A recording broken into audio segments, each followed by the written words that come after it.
E para falar mais sobre a Copa do Brasil, converso agora com o editor do Santa Portal, Juan Real. Juan, boa noite. Vamos começar falando do Santos, que joga hoje ainda, né? 9 da noite. Daqui a pouco, 9 Daqui a pouquinho. No primeiro jogo, vitória do Santos lá em Santa Catarina por 1-0. Pode jogar até por um empate hoje, né?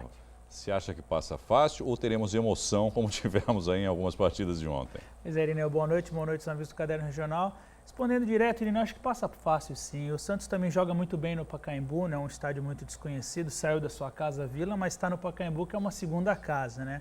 E vale lembrar que naquela partida de ida o Santos chegou a marcar 3 gols, que só valeu 1, né? Eu acredito que o Santos não vai ter muita dificuldade. O Figueirense não está numa... Ele esteve mesmo mal no Brasileiro, mas teve um momento na Copa do Brasil que estava bem. Mas agora o Figueirense vem em uma fase nas duas competições, não vai ser grande resistência para o Santos, mesmo o Santos com desfalque do Lucas Lima, que sentiu um edema na coxa, foi vetado, mas mais para ser poupado, até pensando no Brasileiro. Provavelmente domingo contra o Fluminense também não joga, né? Pois é, ainda está muito próximo, mas tem que pensar que ele é necessário para o Santos, tem também questão das eliminatórias que ele está convocado, provavelmente depois, a CBF pediu depois desse jogo de domingo já embarca, né? Pois é.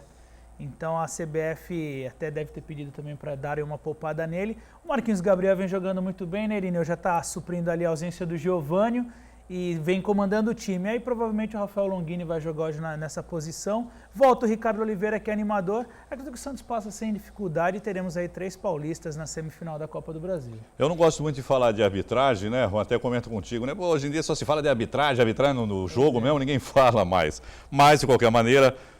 Teve polêmica ontem no Palmeiras e Inter? Olha, Irineu, teve, né? O pênalti que foi assinalado para o Palmeiras, na verdade, o jogador do Palmeiras, ele tropeça sozinho, ele escorrega, na verdade, o Alex, que está olhando para a bola, cai por cima dele. Acabou sendo um pênalti que não foi pênalti, mas olhando na câmera. A gente tem que entender o seguinte, o árbitro não está no conforto que nós estamos, né? É esse lance. Pois é, esse lance aí. O jogador do Santos, do Palmeiras, também está olhando a bola, escorrega, cai, do Internacional acaba tropeçando nele e caindo em cima. Depois teve esse lance do gol do Anderson, que ele rouba a bola do palmeirense com o pé muito alto, também um pouco de reclamação. E esse impedimento, que a gente já conversou aqui, né? 1 centímetro o jogador do Internacional para frente. Nossa, impedimento!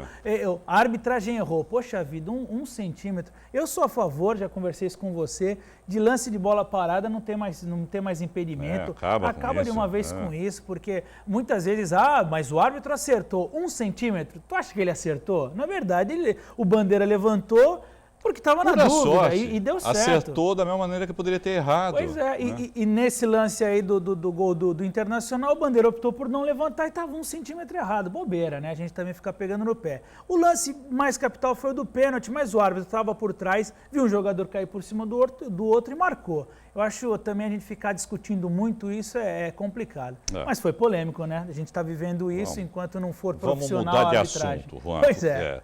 Bom, só lembrando que o Palmeiras enfrenta o Fluminense, que empatou com o Grêmio ontem no Sul em 1-1. No jogo de ida lá no Rio, a partida terminou em 0-0. Muita gente estava apostando no resultado contrário, né? De que o Fluminense não passaria, mas... Toda a diferença sem o Ronaldinho Gaúcho, Fluminense, né?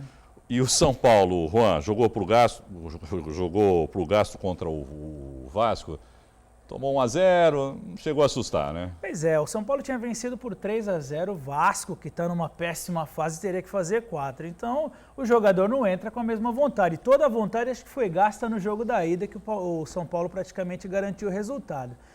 Claro, um jogo muito fraco, né, Irineu? Com alguns jogadores sendo poupados. Muito Rogério Ceni. O primeiro tempo foi péssimo, né?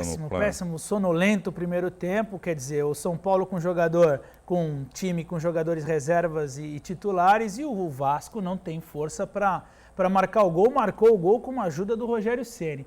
E quem imaginava que o Vasco fosse crescer com esse gol porque precisava de mais 2, imagina, não tem a menor condição. Complicada demais a vida do Vasco, que tem aí esse problemão no Brasileiro para não voltar para a Série B. E o São Paulo no segundo tempo acabou colocando, o Juan Carlos Osório colocou o Ganso, o time ajeitou um pouquinho, acabou achando ali o gol que garantiu o empate, mas vale lembrar que o São Paulo poderia ter perdido por muito mais. Esse gol do São Paulo fazia com... O Vasco teria que fazer mais 3 gols.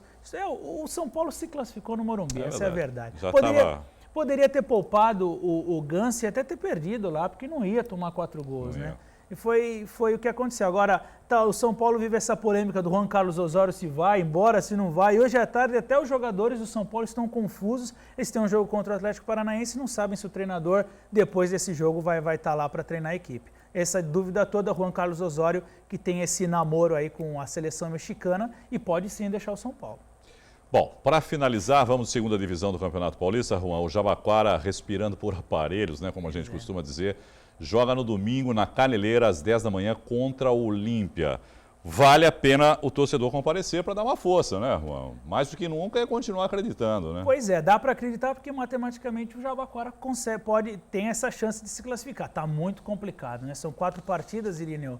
Ele tem 5 pontos, os 2 primeiros que estão ali com as vagas, um com 16, o outro com 11 pontos.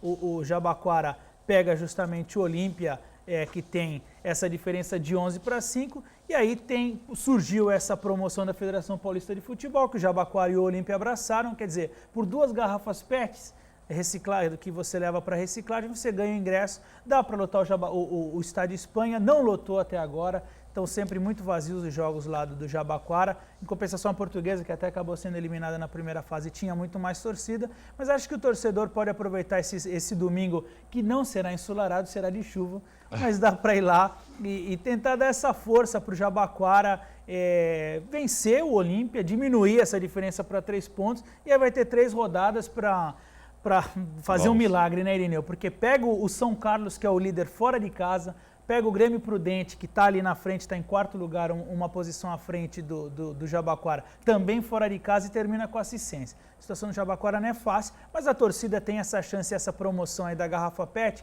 Vai lá, colabora, torce, porque o Jabaquara fez uma belíssima primeira fase, Irineu. Então vale a pena dar essa força, até de repente pensando no ano que vem também que eles têm essa chance de subir de divisão. Esse ano ainda matematicamente tem.